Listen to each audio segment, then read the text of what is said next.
अस्सलाम वालेकुम, मैं हूँ Iqra Iqbal and welcome to my channel knowledge ओ क्लॉक। कोल्ड वॉर सीरीज़ की इस वीडियो में मैं बात करूँगी वियतनाम वॉर पे। वियतनाम वॉर क्योंकि एक डिफ़िकल्ट टॉपिक है तो मैं इसे आसान अल्फाज में समझाने की कोशिश करूँगी, एक कहानी की सूरत में बताने की कोशिश करूँगी। तो चलिए आगाज़ करते हैं इस वीडियो का और बात करते हैं वियतनाम वॉर पे। कहानी कुछ यूँ है कि जिस तरह ब्रिटेन ने बहुत सारे ममालिक में कब्जा कर रखा था पहली जंग अज़ीम से पहले, इसी तरह फ्रांस भी पीछे नहीं था। उसने भी बहुत सारे ममालिक में कब्जा कर रखा था, जैसे कि लाओस, कंबोडिया और वियतनाम। वियतनाम की अगर हम बात करें तो वियतनाम पे पहले कब्जा कर रखा था फ्रांस ने, लेकिन दूसरी जंग अज़ीम में जब जापान ये ख्वाब लेके जंग में आया कि उसने भी सुपर पावर बनना है, उसने भी एक स्ट्रॉन्ग स्टेट बनना है, तो इसी ख्वाब को लेके उसने बहुत सारे ममालिक से जंग शुरू कर दी ताकि वो उनकी कॉलोनीज छीन सके, ताकि वो एक स्ट्रॉन्ग स्टेट बन सके। तो ऐसे ही एक जंग में जापान फ्रांस से वियतनाम छीन लेता है। लेकिन दूसरी जंग अज़ीम के इख्तिताम पे जब यूएसए जापान पे एटॉमिक बॉम्ब मारता है और वो ज़ाहिर सरेंडर करने पे मजबूर कर देता है, तो अगर हम वियतनाम की बात करें तो जापान वियतनाम को सरेंडर करता है, नॉर्थ साइड से वो सरेंडर करता है चाइना को और साउथ साइड से सरेंडर करता है ब्रिटेन को। अब हम बात करते हैं पूरी की पूरी वियतनाम पे कि वियतनाम वॉर आखिर शुरू कैसे होती है।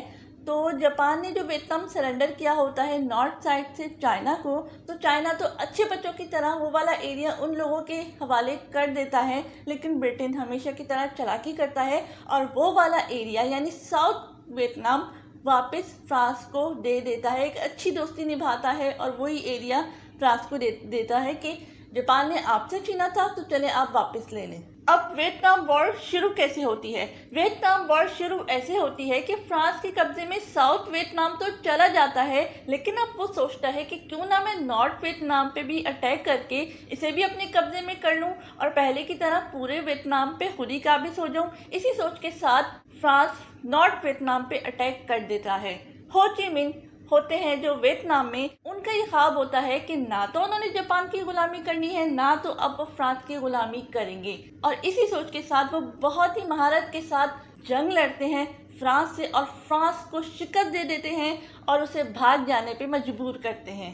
फ्रांस तो भाग जाता है, शिकस्त खा जाता है हो ची मिन्ह से और वो बड़े ही आराम से निकल जाता है वियतनाम से। लेकिन अब सवाल ये पैदा होता है कि यूएसए आखिर वियतनाम वॉर पे आता क्यों है?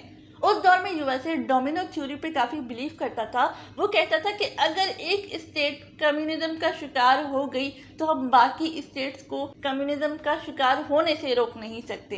तो इसी ख्याल के तहत वो कोशिशें शुरू कर देता है, प्लान बनाने लग जाता है कि आखिर वो किस तरीके से वियतनाम वॉर पे आए।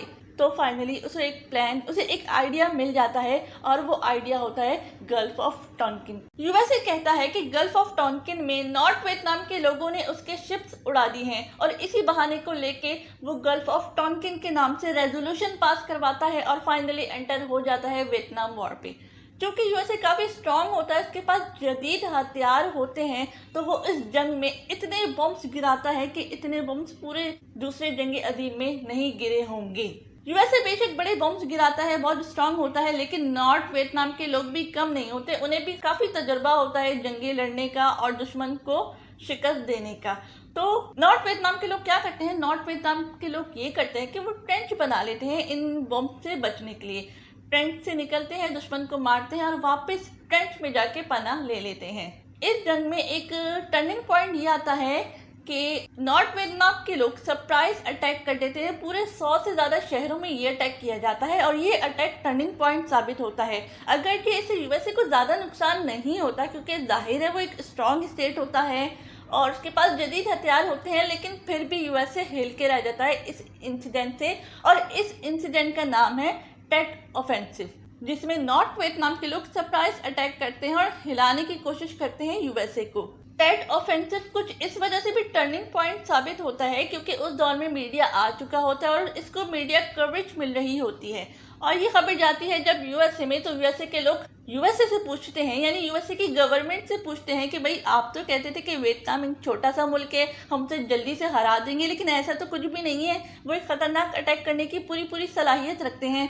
तो यूएसए को थोड़ी सी शर्मिंदगी होती है। लेकिन अब अफसोसनाक वाकया इस जंग में माई लाई मसाकर का होता है, जिसमें यूएसए मास किलिंग करते हैं वियतनाम के लोगों की। अब माई लाइफ मसाकर को जो मीडिया कवरेज मिलती है, जिसमें यूएसए बड़ी बेदर्दी के साथ आम यानी निहत्थे लोगों को मारता है, तो यूएसए की आम आवाम चिल्ला उठती है कि भाई ये हमारी जंग है नहीं, तो हम इसमें क्यों पड़े हैं, हम इसको क्यों लड़ रहे हैं और मासूम लोगों को क्यों मार रहे हैं।